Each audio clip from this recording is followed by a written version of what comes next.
Noon, good evening. We're all over the time zone map. Okay, so let's get started. So we're up to the fourth attribute, and the fourth attribute is לשארית נחלתו, to the remnant of his inheritance. Another phrase that doesn't automatically convey an idea of God's holy attribute. And so, in a way, this attribute, shelayma נחלתו, is here to tell us that if you didn't quite tune in to what was going on with Mikel Chamocha, right, and you're not able to forgive somebody who wronged you intensely, and you couldn't plug into Nosei Avon and understand why you should repair the damages that this person caused you, or likewise, you couldn't get into Over al Pesha, that he removes their iniquity, and understand why you should repair the damage between you and this person, then this will give you a good reason and a way to understand how you should forgive this person. That's kind of where this fourth attribute is coming from. Shelayma נחלתו, to the remnant of his inheritance. So first, let's say this is for the zechus of refua for Binyamin Yisroel ben Chanita. Amen. So לשארית נחלתו, הנה הקדוש ברוך הוא מתנהג עם ישראל בדרך זה. This is how the Holy One, blessed be He, behaves with Israel. Lomar, that is, it's as if he says, Ma e'eseh Yisrael, heim krovai. What should I do to Israel? They're my relatives. You know, like, I love them. They're so close to me. How could I do anything not good to them? She'er basar li imahem. They're practically like my flesh. They're so close to me, like my own self. Shehem bat zug lekadosh baruch hu. They are the bashert, the bat zug, the spouse, the partner of HaShem. The korei la, and he calls to her, biti, my daughter, achoti, my sister, imi, my mother. That's a surprising one, as if God is calling to us and saying, imi, my mother. Yeah. Like our sages have said in Shir Hashirim Rabbah. So that line, biti, achoti, imi, is taken from the Midrashim on Shir Hashirim. Uktiv, and it's written in Tehillim 148. Yisrael am krovo. Israel is a nation so close to me. They're my relatives. Mamash korva yeshlo. We are mamash his relatives. Imahem. We're relatives to him. Uvanavhem. They're his children. That is to say, the shelayma נחלתו, this phrase, to the remnant of his inheritance. Lishon she'er basar. So he says it's a little bit of a play on words, לשארית, because לשארית means to the remnant, like to that which remains, but she'er can also mean like close relative. So he says it's a play on both of those. Lishon she'er basar, as if, you know, we're God's closest relative, like his own flesh, so to speak, as if he has flesh. Sof sof heim נחלתו.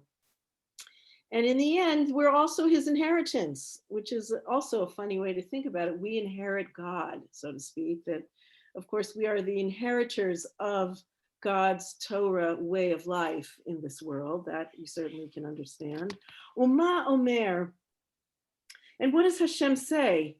Im a'anishem, if I were to punish them, the Jews, the Bnei Yisrael, harei ha'ke'ev alai, the pain would be my pain. I'm going to feel that pain if I punish them, right? Just like a parent feels the pain of their child, as we all know so well, as it's written in Yeshayahu, b'chol tzaratam lo tzar, all of their tzuras, all of their pain, their suffering, it's my suffering.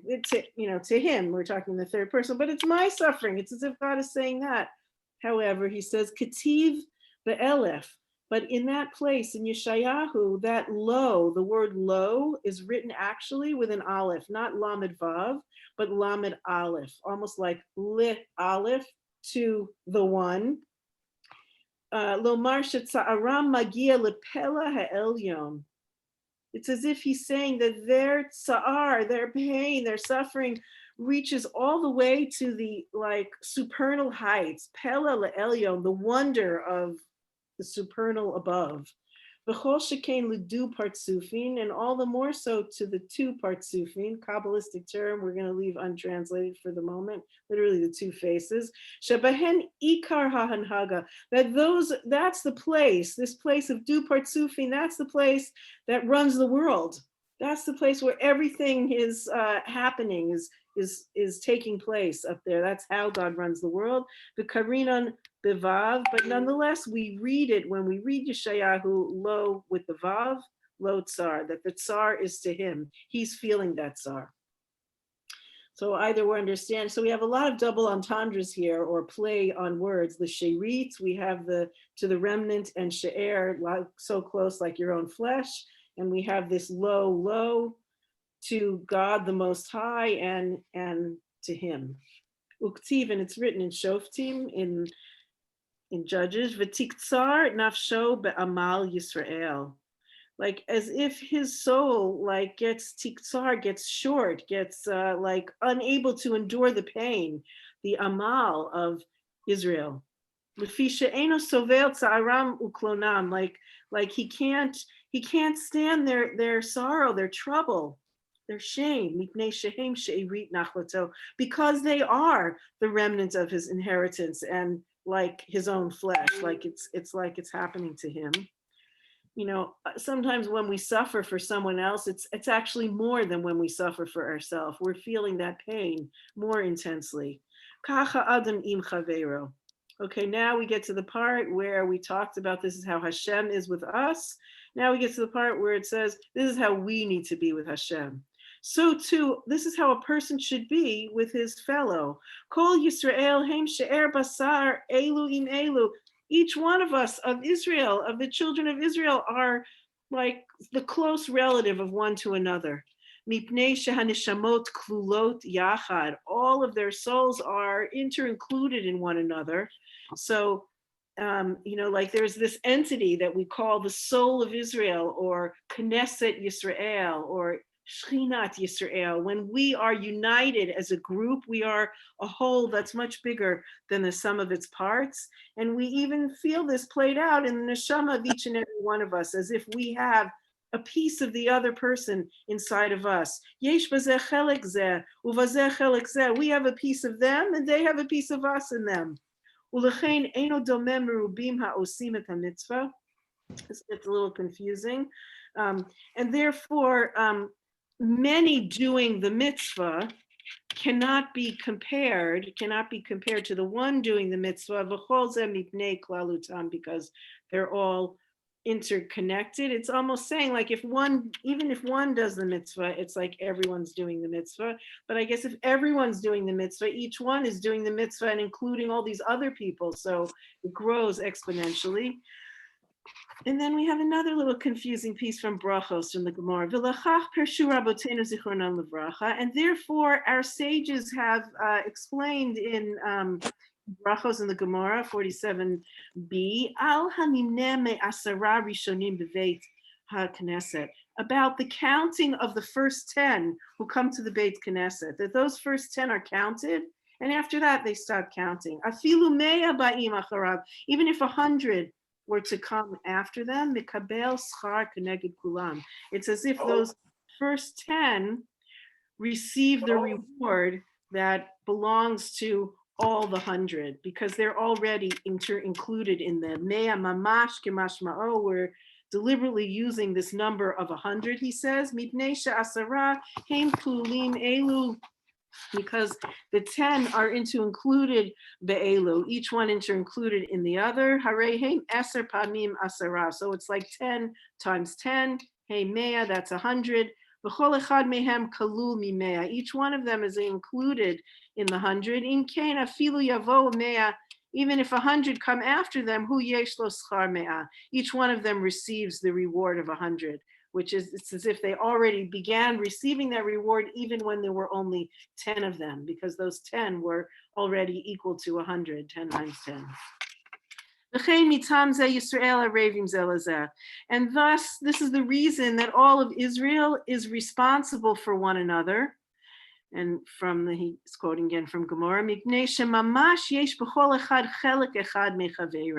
because really each person literally has a piece of his friend, of the other inside of him or her. That means that even if one of them sins, pogem atzmo, upogem chelek asher lechavero bo. It's not only that you blemish yourself, but you also blemish the piece of your friend, so to speak, of the other that's inside of you. And of course, the opposite is also true.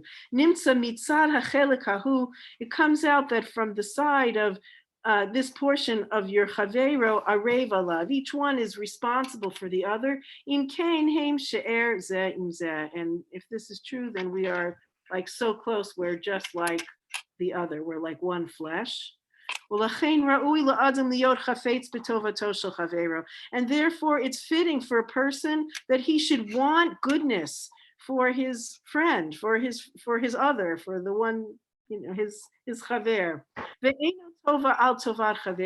And his eye should always be a good eye, looking for the goodness in the other. And the honor of the other should be even more dear to him than his own. Shaharehu hu mamash, because really it's like they're one. He really is the other. That's how you should be feeling that which is going on for the other, for your friend.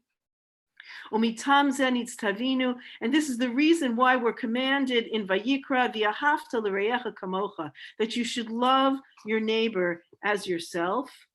V'ra'ui sheyirtzeh b'chashrut chaveiro v'lo yidaber bignuto klal v'lo yirtzeh bo. And it's fitting that you should seek the kashrus of your friend, always look for the good things and the way they're doing things right. V'lo yidaber bignuto, and don't speak of them in any kind of disparaging way at all. V'lo yirtzeh ba, and don't want or seek or hope for their, God forbid, disparagement. Just like the Holy One, blessed be He, doesn't want our disgrace or disparagement or our pain and suffering, mitam hakurva, because we are His close relatives.